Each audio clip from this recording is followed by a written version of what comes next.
Quand Serge m'a dit on pourrait faire venir quelqu'un pour la réunion de Tours, on pensait au même nom. C'était le tien. C'est le tien parce que c'est une autre manière de faire de la politique. Tu fais ce que tu dis.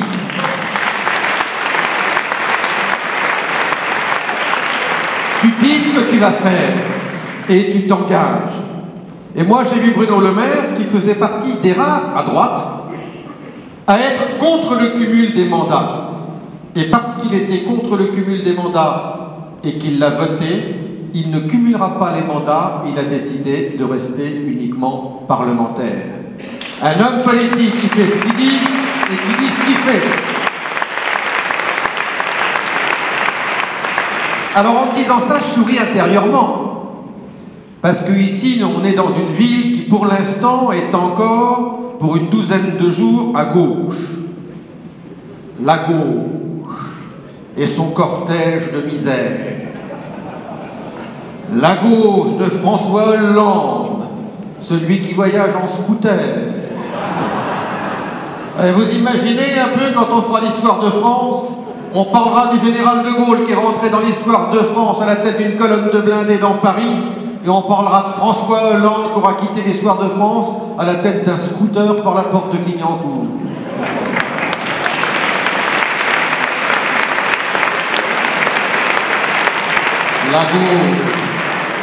La gauche et ses promesses électorales. Nous sommes contre le cumul des mandats. Bienvenue.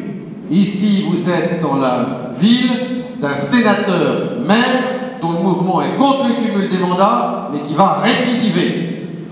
Faites ce que je dis, mais je ne dis pas ce que je fais. Marqué à côté, on n'a pas mieux. Saint-Pierre-des-Corps, l'une des rares communistes. On a ici un conservatoire. On les entretient. 3% dans l'opinion publique, mais toujours là, et le même sénateur. Là aussi, on est contre le cumul des mandats, mais on y retourne. Et c'est ça, cette manière de faire la politique, qui dégoûte les gens. Comme tu le disais tout à l'heure, les paroles ne sont pas faites pour s'envoler. Quand on donne sa parole, on doit la tenir. Et puis nous sommes là ce soir pour soutenir Serge Barbarie, dans cette grande salle.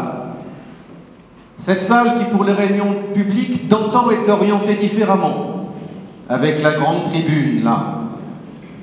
Et sous cette voûte, j'entends encore, comme un bon nombre d'entre vous, la voix de Jean Royer.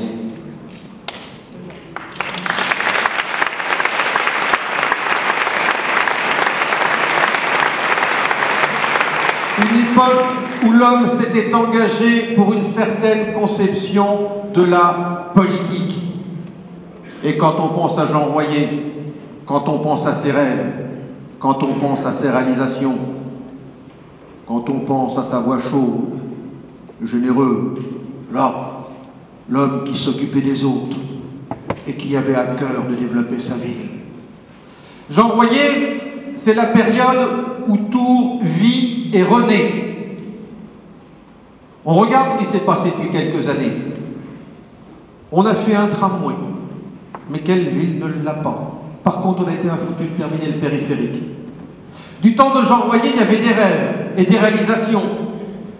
C'est l'homme qui a bâti dans la vallée du Cher, qui a repris à Saint-Avertin des terrains pour pouvoir agrandir sa ville. C'est l'homme qui, à Tourneur, avait décidé de permettre à des gens qui avaient peu de moyens de vivre une vie décente en construisant des pavillons. Vous savez ce qu'on appelle encore les pavillons du maire. Des pavillons qui ne devaient pas coûter cher parce qu'il y avait peu de moyens. Alors on disait aux gens, vous allez rentrer dedans et vous finirez les travaux vous-même. Ils faisaient la peinture, les tapisseries, les clôtures, les jardins, mais ils permettaient à de petits gens de pouvoir accéder au logement. Et pour un bon nombre d'entre vous, le souvenir est toujours là, de Jean Royer dans Tournord, sur une estrade, appelant famille après famille, et remettant les clés des pavillons, parce qu'il avait compris que ça comptait. Un homme qui s'est engagé pour ses concitoyens, un homme qui a développé l'industrie, un homme qui a développé l'université, un homme qui a développé les moyens de communication avec tout.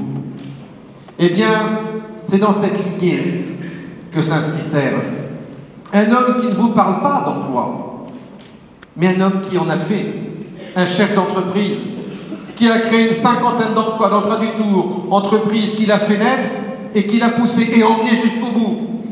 Un homme qui s'est engagé dans la vie publique comme conseiller général, régulièrement réélu dans Tours-Centre, mais tellement régulièrement réélu que la gauche au pouvoir valse en tête et les socialo-communistes d'ici ont décidé de supprimer son canton par un trait de plume parce qu'il gênait.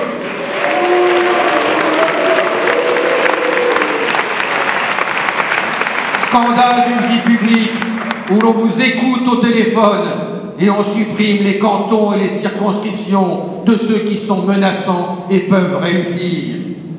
Serge, c'est l'entreprise, c'est la chambre de commerce, c'est la volonté, c'est la connaissance de la Touraine et de Tours. Et c'est enfin un homme qui a décidé de tout faire pour consacrer l'entièreté de son temps à la ville. Alors, il nous reste 12 jours de campagne, mes amis.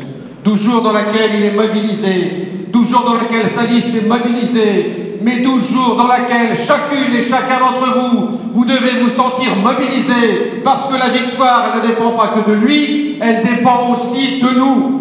Alors, dans les 12 prochains jours qui viennent, allez dans les quartiers, dans les commerces, dans les rues, sur les marchés, et dire qu'on a une chance extraordinaire d'avoir un homme de qualité qui s'engage et qui va se battre pour nous. Et alors, si chacune et chacun d'entre nous, on est capable de faire ça, d'aller sur le terrain et de se battre, à la fin du mois, on sera tous ici dans cette grande salle à sabler un verre de vin de Touraine, parce que la Touraine aura retrouvé un bon maire avec Serge Barbarin.